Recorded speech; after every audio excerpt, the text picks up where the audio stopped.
Hi friends, நான் எடுத்தது நெத்திலி கருவாடை க்ளீன் பண்ணுறதாங்க காமிச்சிருக்கேன். இது கலர் எப்படி இருக்குன்னு நினைக்காதீங்க. ஈரக்கருவாடு காஞ்சிதுன்னா நல்லா வெள்ளையாக இருக்கும். இதை மாதிரி நம்ம எப்படி க்ளீன் பண்ணுறது அப்படின்னு சொல்லிட்டு தான் இதை மாதிரி நெத்திலி கருவாடை எடுத்துகிட்டு மேலே தலையும் கிள்ளிடுங்க, வாலையும் கிள்ளிட்டு குடலில் கருப்பாக இருக்குள்ளங்க அதையும் எடுத்துகிட்டு நீங்கள் இது மாதிரி க்ளீன் பண்ணி எல்லாத்தையும் வச்சுக்க வேண்டியதான். ஏன் அது மாதிரி பேப்பர்லனா நம்ம இது மாதிரி மடித்து திரும்பி டஸ்ட்பினில் போடவும் நமக்கு ஈஸியாக இருக்கும். அதனால் இதை மாதிரி பேப்பரில் வச்சுட்டு க்ளீன் பண்ணும்போது இதுவாக இருக்கும்.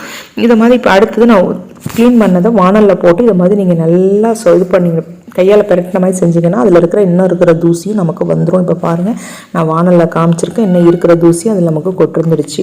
இப்போ நம்ம நெத்திலி கருவாடை ஒரு பாத்திரத்தில் மாற்றிட்டு கொஞ்சோண்டு தண்ணியை ஊற்றி ஒரு 5 நிமிஷம் அப்படியே வச்சுருங்க.